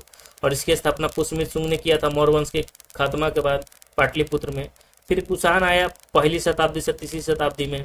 फिर गुप्त वंश जो है 319 से 550 ईस्वी में। ठीक है, और संस्थापक था श्री गुप्त था। तो कहने का मतलब है कि इनमें से अगर हम बात करें, एक था कन्नौ वंश। कौन था, कन्नौ वंश। तो इसके बारे में भी आपको पता होना चाहिए। तो यहाँ पे आपको पता चल रहा है कि मतलब मौर्य वंश के बाद आया था शुंग वंश। ठीक है, और कन्नौ वंश जो था 75 ईसा पूर्व से लेकर 30 ईसा पूर्व तक था। ठीक है, 75 से कितना था, 30 ईसा पूर्व था। तो आपको पता होगा कि जो इसमें अगर हम बात करें 185 से 73 ईसा पूर्व शुंग वंश था, तो सबसे पहले शुंग वंश हो जाएगा। फिर उसके बाद जो है कन्नौ वंश, यही दोनों ईसा पूर्व में है। तो दूसरा और चौथा आप देख लीजिए किस ऑप्शन में है। तो मात्र एक ही ऑप्शन है, आपको दिख रहा होगा बी। ठीक है, दूसरा, चौथा, फिर पहला, फिर उसके बाद जो है तीसरा। ठीक है, ये ध्यान रखना है। 52 नंबर क्वेश्चन हमसे पूछ रहा है कि कौन सा लेखक गयासुद्दीन तुगलक और मोहम्मद बिन तुगलक तथा फिरोज शाह तुगलक के समकालीन था। तो बहुत ही इंपॉर्टेंट है ये, आप इसका नाम भी फेमस है, ये सभी जानते हैं। गयासुद्दीन तुगलक हो गया, जिसका एक किताब है तारीख फिरोज शाही। ठीक है, फिर मोहम्मद बिन तुगलक है, जियाउद्दीन बर्नी। ठीक है, सबसे मुख्य समकालीन था यही। इब्न बतूता भी था। ठीक है, फिरोज शाह तुगलक की बात करें तो किताब इसकी भी किताबें है, फुतूहत फिरोज शाही, ये भी क्वेश्चन पूछा जाता है, तारीख फिरोज शाही। ठीक है, तो इसमें सबके समकालीन में जो था वो था जियाउद्दीन बर्नी। कौन था, जियाउद्दीन बर्नी। नेक्स्ट क्वेश्चन हमारा जो है 52 है ना। अब इसमें जो है कार्यकाल में आपको क्या करना है, मिलाना है। जैसे लॉर्ड लिनलिथगो का काल, लॉर्ड माउंटबेटन का काल, लॉर्ड विलिंगटन का काल, लॉर्ड वेवेल का काल, ये सब आपको पता होना चाहिए कि लॉर्ड लिनलिथगो जो था कब से कब तक रहा। ठीक है, तो देखिए, सबसे अगर हम बात करें इसमें लॉर्ड लिनलिथगो है फिर डलहौजी है, तो डलहौजी की बात करें तो 1848 लेकर 1856 तक रहा था लॉर्ड डलहौजी। इसमें मिलना क्या है यार, लॉर्ड डलहौजी तो है नहीं, ठीक है। फिर लॉर्ड माउंटबेटन की अगर हम बात करें तो 1947 से 1900 मतलब 1947 में ही था लॉर्ड माउंटबेटन। तो लॉर्ड माउंटबेटन की अगर हम बात करें तो 1947 में आज़ादी, ठीक है, लॉर्ड माउंटबेटन योजना के तहत, ठीक है, आज़ादी मिली 1947 में। तो बी का क्या कौन सा हो जाएगा, तो बी का हो जाएगा 3, ठीक है। तो जैसे ही बी का अगर एक भी आपको मालूम है तो बी का 3 एक ही में है ये, ठीक है। तो ए का हो जाएगा 4, यानी लॉर्ड लिथगो का संबंध 1936 से है, माउंटबेटन 1947 है, लॉर्ड विलिंगटन की अगर हम बात करें तो 1931 है, बेवेल 1944 है। तो ये ध्यान रखना है। 54 नंबर क्वेश्चन है कि एल्बर्ट बिल जो विवाद है 1886 में हुआ। दूसरा है कि भारतीय राष्ट्रीय कांग्रेस का प्रथम अधिवेशन बम्बई में 1885 में हुआ। तो क्या ये सही है, ठीक है। तो एल्बर्ट बिल विवाद जो है कब हुआ, तो एल्बर्ट बिल के बारे में हमने बताया था कि एल्बर्ट बिल विवाद है क्या। तो ये जो था वो 1885 का ना था 1883 का। बाकी भारतीय राष्ट्रीय कांग्रेस का प्रथम अधिवेशन जो होता है वो कब होता है ये भी ध्यान रखना है। भारतीय राष्ट्रीय कांग्रेस का प्रथम अधिवेशन ये कब होता है, 1888 में कि 1885 में। तो आपको पता होगा कि 1885 में ही दिसंबर, यानी 28 से 31 दिसंबर के बीच में हुआ था 1885 में। तो केवल दूसरा सही है, ठीक है। कौन सा सही है, तो केवल जो है पहला असत्य है, दूसरा सही है, क्योंकि ये जो एल्बर्ट बिल विवाद है 1886 का ना होकर 1883 का है, ठीक है, ये ध्यान रखना। अब देख लेते हैं नेक्स्ट क्वेश्चन कि गुप्त काल में बृहद संहिता की रचना किसने की। तो बहुत अच्छा ही क्वेश्चन है। अब आर्यभट्ट के बारे में कुछ, आर्यभट्ट है ये तो ऑप्शन से ही आपको सबसे पहले खत्म कर सकते हैं कि आर्यभट्ट तो हो ही नहीं सकता, ठीक है, आर्यभट्ट तो हो ही नहीं सकता है। अब इसमें आंसर जो होगा बृहद संहिता वारामिहिर की है, किसकी है, वारामिहिर की है, ये ध्यान रखना है। नेक्स्ट हमारा है क्वेश्चन जो है 56 नंबर क्वेश्चन 56 नंबर है कि हुमायूं नामा की रचना मुगल सम्राट की पुत्री गुलबदन बेगम ने की थी। तो वह मुगल सम्राट कौन थे, तो याद रखना है हुमायूं नामा की रचना जो थे मुगल सम्राट की पुत्री गुलबदन बेगम ने की थी। तो किसकी थी, तो हुमायूं की थी, किसकी थी, हुमायूं की थी भाई, ये ध्यान रखना है। नाम से ही पता चल रहा था, इजी क्वेश्चन था।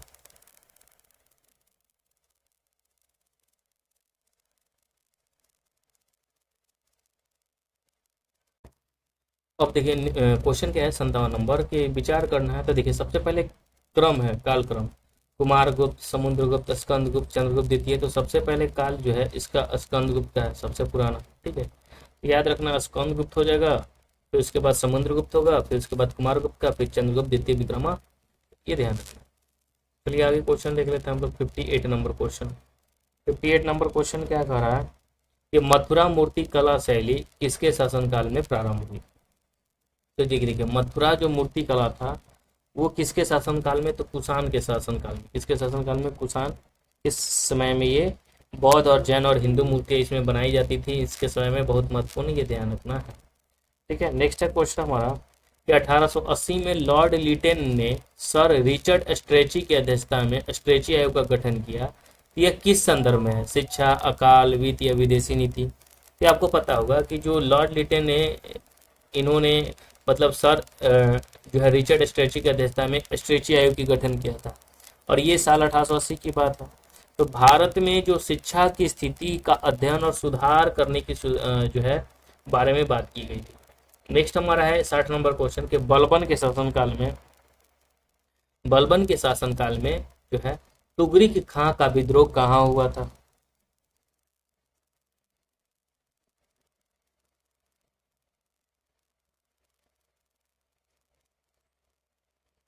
तो देखिए बलबन के शासनकाल में अगर हम बात करें तुगरिल खान, ठीक है, बलबन के शासनकाल में तुगरिल खान का विद्रोह अवध, दिल्ली, बंगाल या मालवा।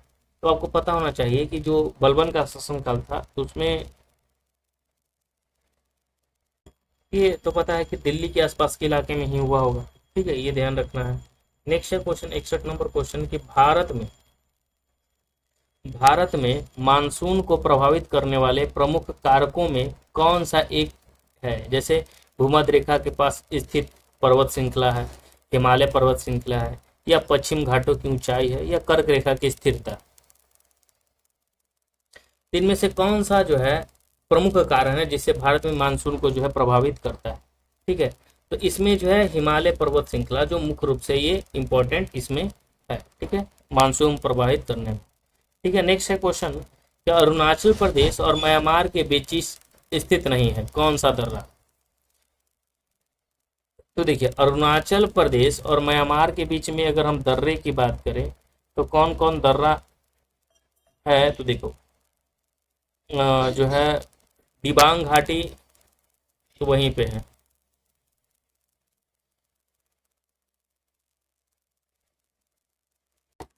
मोरहर दर्रा। ठीक है, ये ध्यान रखना है, मोरहे दर्रा जो है वो कहाँ है? तो अरुणाचल प्रदेश और म्यांमार के बीच में स्थित नहीं है, ये ध्यान रखना है, मोरहे दर्रा। बाकी पांग साउ, दीपू, तुरियाल, ये अरुणाचल प्रदेश और म्यांमार के बीच में। ठीक है, ये ध्यान रखना है। जो मोरहे दर्रा है वो असम और म्यांमार के पूर्वी क्षेत्र में स्थित है। 63 नंबर क्वेश्चन है, कॉफी सावर्स भारत के किस राज्य में देखी जाती है? तो कॉफी के लिए आपको पता होगा कौन सा राज्य जो है प्रसिद्ध है, तो कंफ्यूजन नहीं होना, इसका आंसर हो जाएगा कर्नाटक। नेक्स्ट है क्वेश्चन हमारा, तो बहुत अच्छा क्वेश्चन हमारा है 64 नंबर, कि 2011 की जनगणना के अनुसार कौन सा केंद्र शासित प्रदेश को लिंग अनुपात के घटते क्रम में व्यवस्थित करना है? तो देखिए, अंडमान, लक्षद्वीप, पुदुचेरी, चंडीगढ़, तो ये ध्यान रखना है। सबसे पहले हो जाएगा पुदुचेरी। पुदुचेरी का जो अगर हम लिंगानुपात की बात करें तो 1037 है। कितना है इसका? 1037, ये ध्यान रखना। ठीक है, फिर लक्षद्वीप की अगर हम बात करें तो 946 है। अंडमान का है 876 लिंगानुपात, और चंडीगढ़ की बात करें तो 818। तो आपको पता होगा कैसे हो जाएगा। तो सबसे पहले जो हो जाएगा पुदुचेरी यानी 237 यानी 3, फिर उसके बाद 2, फिर 1, फिर 4, 3 2 1 4, यानी हो जाएगा इसका आंसर सी। पुदुचेरी का सबसे ज़्यादा लिंगानुपात, फिर चंडीगढ़ है, सबसे कम दमन और दीव का है। ठीक है, 218 है शायद।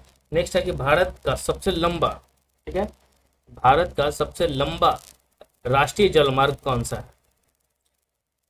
तो देखिए, भारत का सबसे लंबा जो राष्ट्रीय है वो है राजमार्ग जलमार्ग 1, जो हल्दिया से इलाहाबाद जोड़ता है। ठीक है, और ये 1620 किलोमीटर है, ये ध्यान रखना है। कहाँ है?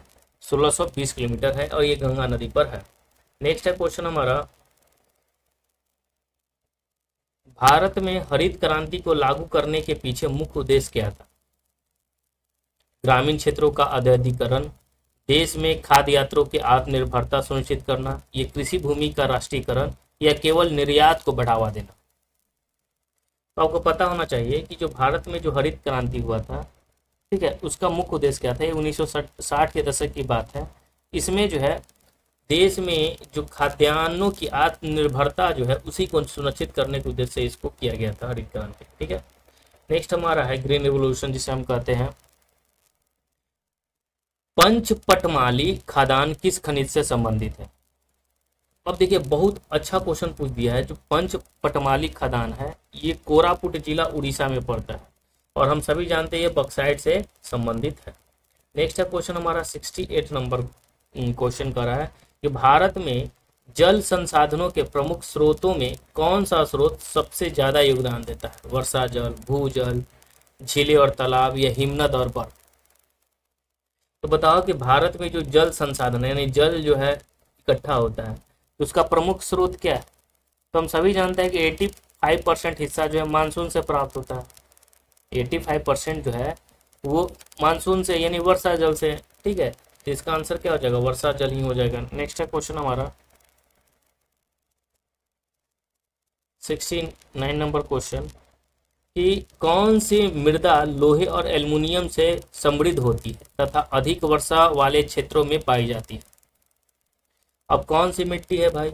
जिसमें एल्युमिनियम भी होता है अधिक और लोहा भी होता है।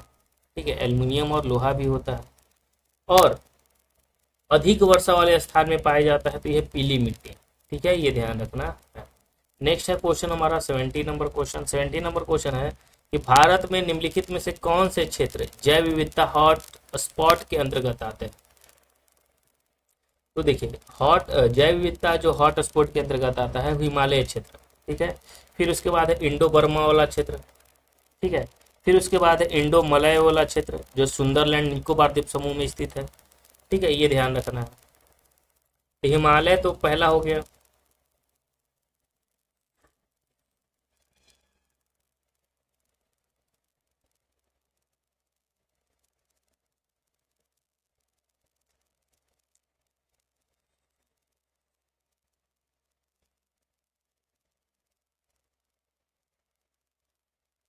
तो हिमालय हो जाएगा, फिर उसके बाद इंडो बर्मा हो जाएगा और सुंदरवन हो जाएगा। इसमें से सही क्रम हमें चुनना है। इसका आंसर हो जाएगा एक में, जैसे हिमालय, पश्चिमी घाट, इंडो बर्मा और सुंदरवन होगा। ठीक है, ये ध्यान रखना।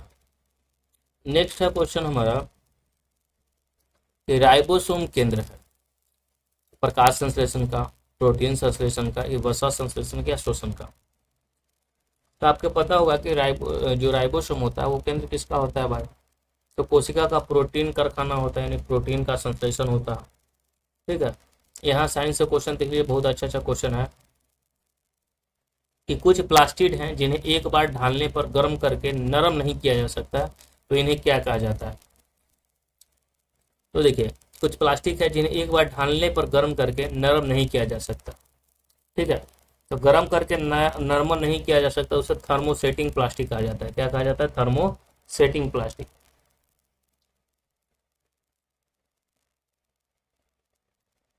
23 नंबर क्वेश्चन हमारा क्या है कि बहुलक रसायन विज्ञान में अल्ट्रा सेंट्रीफ्यूज विधि से क्या प्राप्त किया जाता है, सांद्रता, आणविक द्रव्यमान, अवक्षेप या विलयन। तो देखिए, जो रसायन विज्ञान की अगर हम बात करें तो उसमें अल्ट्रा सेंट्रीफ्यूज की अगर हम बात करें, उससे प्राप्त जो किया जाता है वो आणविक द्रव्यमान प्राप्त किया जाता है। क्या किया जाता है, आणविक द्रव्यमान प्राप्त किया जाता है। 74 नंबर क्वेश्चन क्या कर रहा है कि ऑटोमोबाइल में उपयोग किए जाने वाला हाइड्रोलिक ब्रेक एक प्रत्यक्ष अनुक्रम है, तो किस सिद्धांत पर है, पास्कल, आर्किमिडीज, बर्नौली या टॉरिसोली का नियम। तो आपको पता होगा कि जो दाब है उस पर काम करता है पास्कल, आर्किमिडीज तो जल ओला हो गया, उत्प्लावन बल, ये ध्यान रखना। 75 नंबर क्वेश्चन हमारा है कि आइंस्टीन को नोबेल पुरस्कार के लिए सम्मानित किया गया था, किस लिए किया गया था। तो आपको पता होगा कि जो आइंस्टीन को जो नोबेल पुरस्कार मिला था वो 1921 में दिया गया था। सापेक्षता का विशेष सिद्धांत इन्होंने दिया था। सापेक्षता का जो है सामान्य सिद्धांत दिया था, या सापेक्षता का, देखिए सापेक्षता का सिद्धांत नहीं, अच्छा सॉरी, सापेक्षता का सिद्धांत के लिए नहीं, फोटो इलेक्ट्रिक प्रभाव के लिए दिया गया था, ये ध्यान रखना। ठीक है, फोटो इलेक्ट्रिक प्रभाव के लिए नहीं दिया गया था, ये ध्यान रखना। सापेक्षता का नहीं, कंफ्यूजन करने के लिए ए और डी ऑप्शन में देखिए दिया हुआ है। सापेक्षता का सिद्धांत, सापेक्षता का विशेष सिद्धांत तो नहीं, फोटो इलेक्ट्रिक प्रभाव के लिए 1921 में इन्हें दिया गया था, 1921 में इन्हें दिया गया था आइंस्टीन का।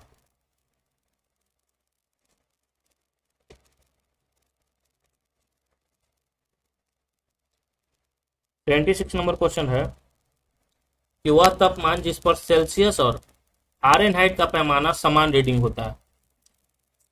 आपको पता होगा कि कौन सा है भाई। तो देखिए, जो -40 डिग्री सेल्सियस होता है उस पर फारेनहाइट का पैमाना और सेल्सियस का पैमाना क्या होता है, समान होता है, ये ध्यान रखना है। नेक्स्ट क्वेश्चन है 77 नंबर क्वेश्चन कि लोहे का एक ठोस टुकड़ा पानी में डूब जाता है लेकिन पारा में तैरता है, क्यों। तो साइंस से जो है एनसीईआरटी से क्वेश्चन ये सब आपको देखने को मिलेगा जब पढ़ेंगे। तो देखिए, उसके जो डेंसिटी होता है ना पानी से अधिक होता है, जिसके कारण लोहे का घनत्व जो है पानी के साथ पारा में भी अधिक होता है, लोहे का घनत्व पानी से अधिक होता है। लोहे का ठोस टुकड़ा पानी में डूब जाता है क्यों और पारा में तैरता है, क्योंकि लोहे का घनत्व जो होता है वो पानी से अधिक होता है और पारा से कम होता है, इसकी वजह से होता है। ठीक है, नेक्स्ट है क्वेश्चन हमारा जेनेटिक इंजीनियरिंग द्वारा उत्पादित पहला हार्मोन। तो देखिए जेनेटिक इंजीनियरिंग के द्वारा जो उत्पादित पहला हार्मोन है वह है इंसुलिन हार्मोन है। इंसुलिन की खोज बेटिंग बोस ने, ठीक है, ये ध्यान रखना। आगे क्वेश्चन है, देखिए अभिकथन है, ठीक है, और कारण दिया हुआ है, ठीक है। अभिकथन कहता है कि लेजर का उपयोग चंद्रमा जैसे दूर की वस्तु को मापने के लिए किया जाता है, या वे प्रकाश के अत्यधिक सुसंगत स्रोत हैं। तो इनमें से कौन सा भी कथन और कारक आपको पढ़ना है, ठीक है। तो लेजर का उपयोग चंद्रमा जैसे दूर की वस्तु को दूर मापने के लिए किया जाता है, क्यों? क्योंकि देखिए कारण है कि लेजर प्रकाश अत्यधिक सुसंगत होता है, ठीक है। तो सुसंगत होता है तो कहने का मतलब दोनों क्या है, हमारा सही है, ठीक है। तो इसका ए और दो क्या है, दोनों सही है, ये ध्यान रखना। नेक्स्ट क्वेश्चन हमारा 80 नंबर क्वेश्चन। मोह असंतुलित जो मोह असंतुलन पृथ्वी की दो परतों के बीच की सीमा को चिन्हित करता है। तो मोह जो होता है पृथ्वी की कौन से दो परतों के बीच जो होता है ना, उसकी सीमा को जो है संतुलित करता है। एक होता है भू प्रॉपर्टी और एक होता है मेंटल। तो भू प्रॉपर्टी और मेंटल देखिए कहीं पे लिखा होगा, मेंटल निचला मेंटल, बाहरी कोर और आंतरिक कोर, क्रस्ट और ऊपरी मेंटल, ठीक है। तो क्रस्ट और मेंटल ये ध्यान रखना है, इसका आंसर हो जाए।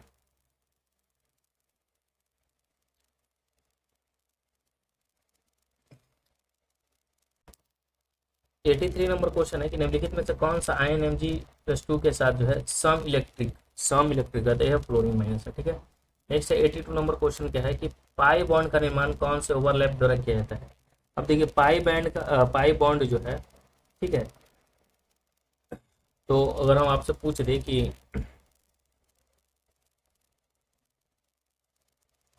पाई बॉन्ड का जो निर्माण है कौन से ओवरलैप के द्वारा जो है होता है, एस और एस ऑर्बिटल हो गया, या एस और पी ऑर्बिटल हो गया, पी और पी ऑर्बिटल हो गया, डी और डी ऑर्बिटल। तो पी और पी ऑर्बिटल होता है, कौन सा होता है, पी और पी ऑर्बिटल होता है। नेक्स्ट है क्वेश्चन हमारा, यहाँ एक्वारेजिया के बारे में क्वेश्चन पूछा है। देखिए एक्वारेजिया में क्या है, एक्वारेजिया से रिलेटेड क्वेश्चन पूछा है। एक्वारेजिया के बारे में सही कथन। तो देखिए एक्वारेजिया HNO3 HCl का मिश्रण होता है, बिल्कुल सही है, और जो 3 और 1 के मोलर अनुपात में होता है, बिल्कुल सही है। नाइट्रोसल क्लोराइड और नाइट्रोजन डाइऑक्साइड एक्वारेजिया का पीला या संतरिक रंग देता है, ये भी बिल्कुल सही है, ठीक है। नेक्स्ट है कि एक्वारेजिया सोना और प्लेटिनम को घोला सकता है, ये भी बिल्कुल सही है। और एक्वारेजिया H2SO4 HNO3 एक्वारेजिया जो होता है क्या होता है आपको पता होगा। और एक्वारेजिया का पीएच मान जो है 7 होता है, ये गलत है, 7 से कम होता है, ये बहुत ही अम्लीय होता है, 7 से अधिक नहीं होता है, ये क्या होता है, बहुत ही अम्लीय होता है, इसलिए याद रखना ये क्षारीय नहीं होता है। तो ये हमारा क्या हो जाएगा, इसका आंसर सी हो, ये गलत हो जाएगा, ठीक है। तो इसमें पहला और दूसरा और तीसरा ही सही है। नेक्स्ट है क्वेश्चन हमारा कि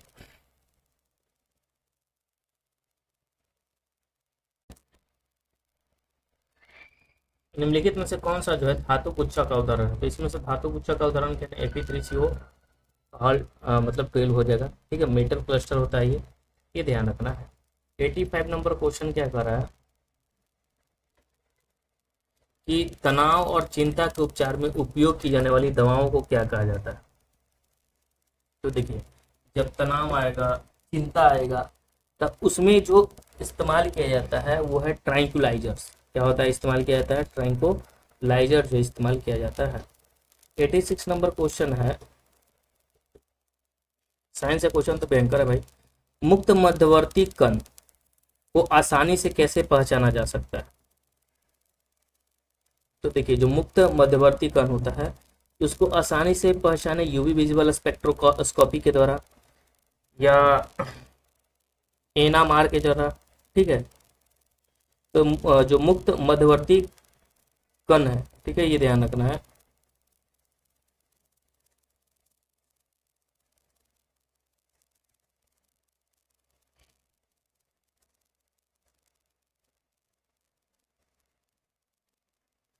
फ्री रेडिकल इंटरमीडिएट्स को आसानी से कैसे पहचाना जा सकता है, ठीक है। तो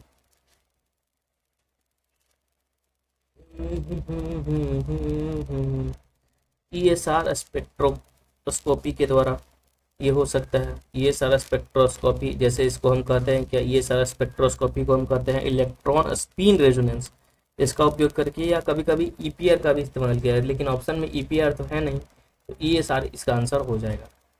जब एक अंडा उबाला जाता है, बहुत अच्छा क्वेश्चन है साइंस का, कि जब एक अंडा उबाला जाता है और ठोस सामग्री में बदल जाता है तो क्या होता है? अव्यवस्था में वृद्धि, अव्यवस्था में कमी, अव्यवस्था में कोई परिवर्तन नहीं। ये बहुत ही अच्छा क्वेश्चन है। जब एक अंडा को उबालिएगा तो ठोस सामग्री में बदल जाता है, आपको पता होगा। तो ठोस में बदला जाएगा तो क्या हो जाएगा? एंट्रोप जो एनोट्रॉपी होता है उसमें क्या हो जाएगा? कमी हो गया। अव्यवस्था में क्या होगी? कमी होगी। यानी अव्यवस्था में क्या हो जाएगा? डिक्रीज इन द डिसऑर्डर हो जाता है। नेक्स्ट है क्वेश्चन हमारा कि अर्हेनियम सिद्धांत के अनुसार एक प्रतिक्रिया की स्थिरांक दर किस पर निर्भर करती है?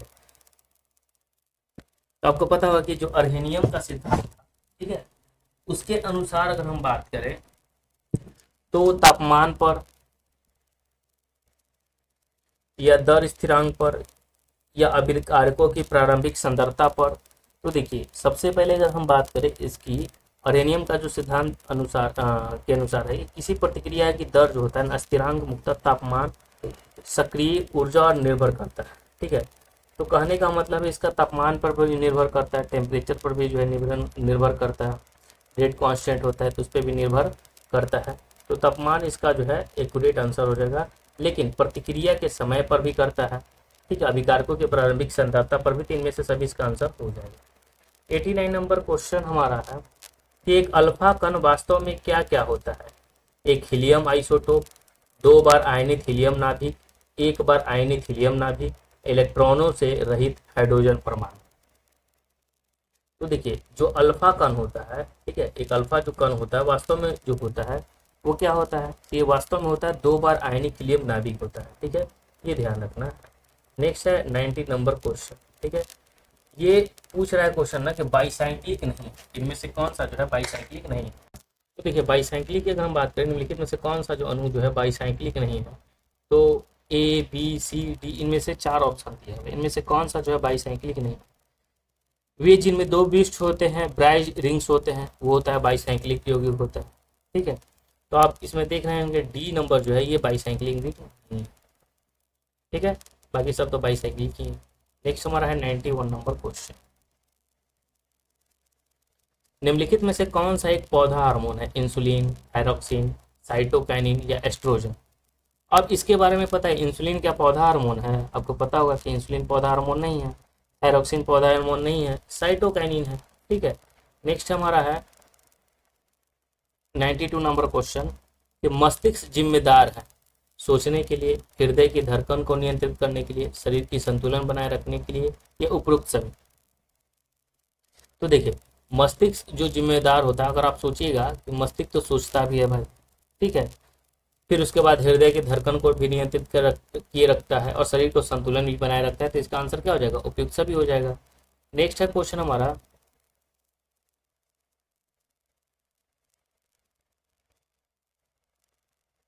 यहाँ पे देखिए परतें, अंडे में परतें होती है भाई, सही है। तैल बीज वसा होता है, श्वेत क्रांति दूध है, मधुमक्खी पालन मछली, गलत है। ठीक है, नेक्स्ट हमारा है 94 नंबर क्वेश्चन। ठीक है,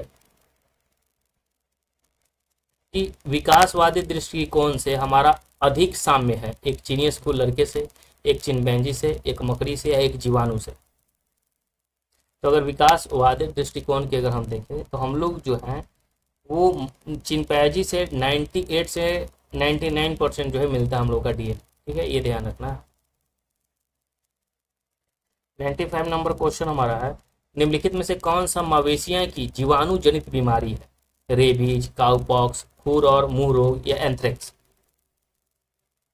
तो आपको अगर बछड़ा या गाय भैंस अगर पूछते होंगे तो आपको पता है कि उन लोगों का एक बीमारी होता है, ठीक है, जैसे एंथ्रेक्स। ठीक है, एंथ्रेक्स जो होता है वो क्या होता है? मवेशी में जीवाणु जनित होता है, बैक्टीरिया से होता है। बाकी खुर में भी होता है बीमारी, वायरस की वजह से होता है, ये ध्यान रखना है। तो रेबीज कुत्ता के काटने से वायरस है, खुरपकवा या मुंहपकवा रोग होता है, foot and mouth disease virus से होता है, एंथ्रेक्स जो होता है वो जीवाणु से होता है। ठीक है, ये ध्यान रखना। 96 नंबर क्वेश्चन हमारा है कि स्वामीनाथन का संबंध हरित क्रांति, नील क्रांति, श्वेत क्रांति या पीली क्रांति? तो MS स्वामीनाथन के बारे में ये तो क्वेश्चन इजी पूछ दिया है, ठीक है। ग्रीन रेवोल्यूशन, हरित क्रांति, MS स्वामीनाथन, ये आपको पता ही होगा, father of green revolution in India.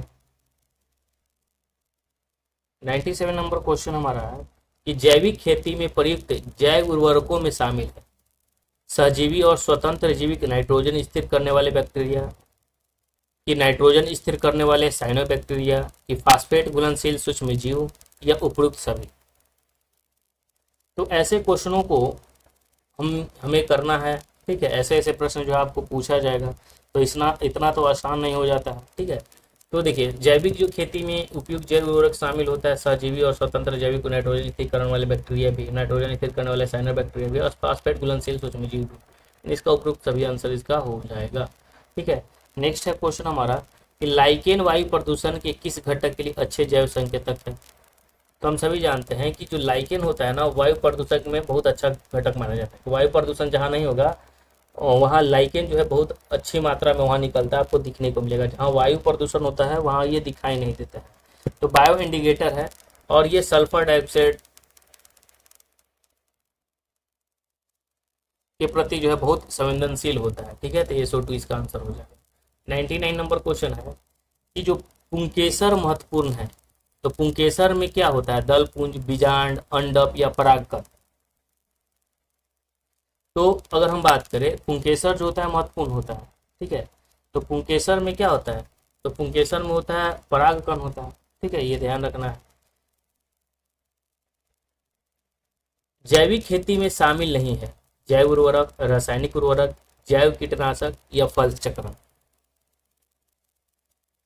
तो यहाँ पे देखिए, जो 100 नंबर लास्ट क्वेश्चन हमारा है, देख लीजिए कैसा कैसा क्वेश्चन का पैटर्न रहा है, ठीक है, आपको समझ में आ गया होगा। तो देखिए, अगर हम बात करें जैविक खेती में शामिल नहीं है, तो जैव उर्वरक तो जैविक खेती में है, रासायनिक उर्वरक भी जैविक खेती में, जैव कीटनाशक भी है, फसल चक्रण जो है जैविक खेती में शामिल नहीं, ठीक है। फसल जो चक्रण है, फसल चक्रण तो है ही, सॉरी, फसल चक्रण तो जैविक खेती में आएगा ही, ठीक है, फसल चक्रण तो आएगा, रासायनिक उर्वरक नहीं आएगा, माफ कीजिएगा, रासायनिक उपकरण, रासायनिक जो है उर्वरक ये नहीं आएगा, केमिकल फर्टिलाइजेशन इसका उपयोग नहीं होता है जैविक खेती में। जैविक खेती में जैव उर्वरक, जैव कीटनाशक है, फसल चक्रण है, ठीक है। फसल चक्रण करने का मतलब क्या है, जैविक खेती आपको करना है तो उसमें केमिकल वाला चीज कुछ डालना ही नहीं है, जैसे गोबर हो गया, ठीक है, सड़े गले चीज डाल देना है, ठीक है, वो सबसे होगा जैविक खेती।